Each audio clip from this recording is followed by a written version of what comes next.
The air in our bedroom was thick, heavy with the kind of silence that chokes you. I stood at the foot of the bed, my hands trembling, staring at the crumpled receipt I'd found tucked inside her coat pocket. A hotel bar. 2 drinks.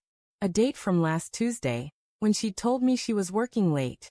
My chest tightened, like someone had wrapped a chain around my ribs and yanked. I wanted to scream, to throw the receipt in her face, but my voice caught in my throat, tangled in the dread that had been growing for weeks.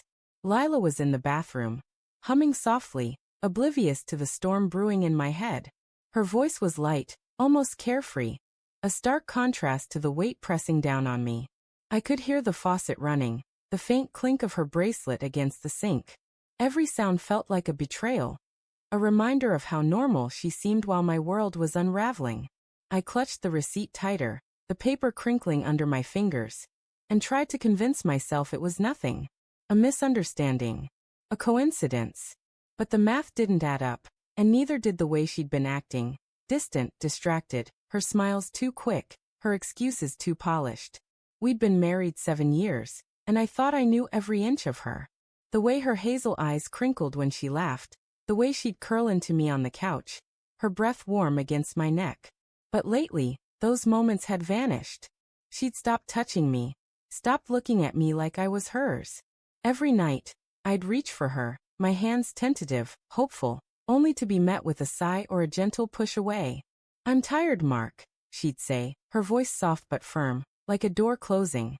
I'd lie there in the dark, staring at the ceiling, wondering what I'd done wrong. The receipt wasn't the first sign. There were others, small enough to dismiss at first. Her phone was always face down now, the screen locked with a new password she hadn't shared. She'd started wearing perfume again, a musky scent she hadn't touched since we were dating. And then there was the money. Last week, she'd asked me for $200, claiming it was for a coworker's baby shower gift. I'd handed it over without question, but the way her eyes darted away when I asked for details stuck with me. I'd brushed it off, told myself I was paranoid, but now, holding this receipt, I couldn't ignore the truth clawing at my gut.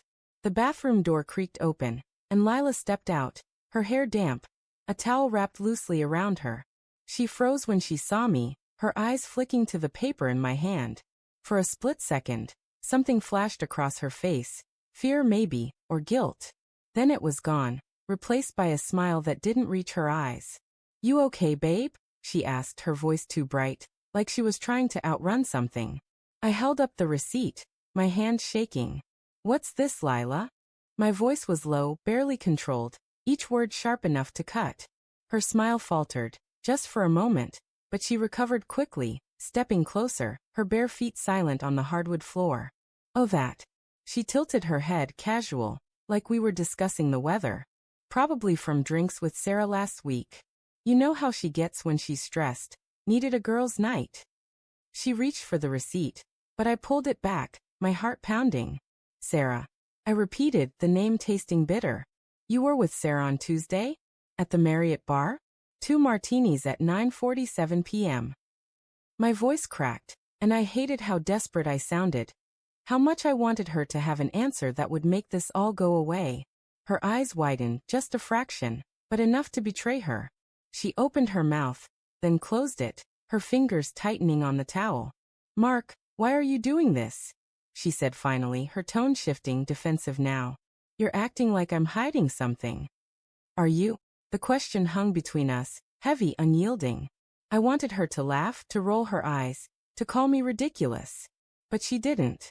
She just stood there, her gaze flickering to the floor. And that silence was louder than any confession. The next few days were a slow descent into madness. I couldn't stop looking for evidence. Couldn't stop replaying every moment of the past few months. The late nights at work, the new clothes, the way she'd started locking her phone even when she was just going to the bathroom. I hated myself for it, for turning into someone who snooped through her purse, checked her call logs when she was in the shower. But every discovery was another cut. Text from an unsaved number, vague and flirty. A pair of earrings I'd never seen before, tucked in a velvet pouch at the bottom of her drawer. I didn't confront her again, not yet. I was too afraid of what she'd say, of what I'd lose if I pushed too hard. Instead, I watched her, studied her like a stranger. The way she laughed too loudly at dinner. The way she avoided my eyes when I asked about her day. Every gesture felt like a lie, every touch a performance. But God, I still loved her. Even as the doubts gnawed at me. I couldn't stop wanting her. Couldn't stop hoping I was wrong. It was Friday when the truth finally broke through, like a dam giving way. I'd come home early, my stomach churning with the weight of another sleepless night. Lila wasn't home, though she'd said she'd be there. Her car was in the driveway, but the house was dark, the kind of quiet that feels alive with secrets. I wandered through the rooms, my footsteps echoing, until I reached our bedroom. Her laptop was open on the desk, the screen glowing faintly. I hesitated, my heart hammering, but the pull was too strong. I sat down, my fingers trembling as I clicked through her browser history. There it was, buried among shopping sites and work emails. A booking confirmation for the Marriott, the same night as the receipt. Not just drinks, but a room. My breath caught, my vision blurring as I scrolled through the details. Check-in at 8 p.m., check-out at midnight. A room for two, paid in cash. I felt sick, the room spinning around me, but I kept digging, driven by some masochistic need to know. Then I found the emails. A thread with someone named Jay, no last name, no profile picture. The messages were careful, coded in vague pleasantries, but the subtext was unmistakable. Can't wait to see you again, one read. You make everything better, said another. My hands shook so badly I could barely scroll. I wanted to believe it was innocent, a friend, a colleague, but the intimacy in those words burned through me. When Lila came home, I was waiting, the laptop open, the emails on the screen. She stopped in the doorway, her purse slipping from her shoulder, her face pale. Mark, she whispered, her voice breaking. What are you doing? Who's Jay? I asked, my voice cold, though inside I was screaming. Who were you with at the Marriott, Lila? Don't lie to me. Not now. She didn't answer right away. She just stood there, her eyes glistening, her hands twisting together. Then slowly, she sank onto the bed, her shoulders slumping. It's not what you think, she said, but her voice was weak, unconvincing. It's complicated. Complicated. I laughed, a harsh, broken sound. You're sleeping with someone else, and you're calling it complicated? It's not like that, she said, her voice rising, desperate. I wasn't. I didn't mean for it to happen. It was a mistake, Mark. A stupid, awful mistake. I wanted to believe her. God, I wanted to. But the pieces were falling into place, and they didn't lie. The late nights, the money, the perfume, the locked phone. It all pointed to one truth. How long?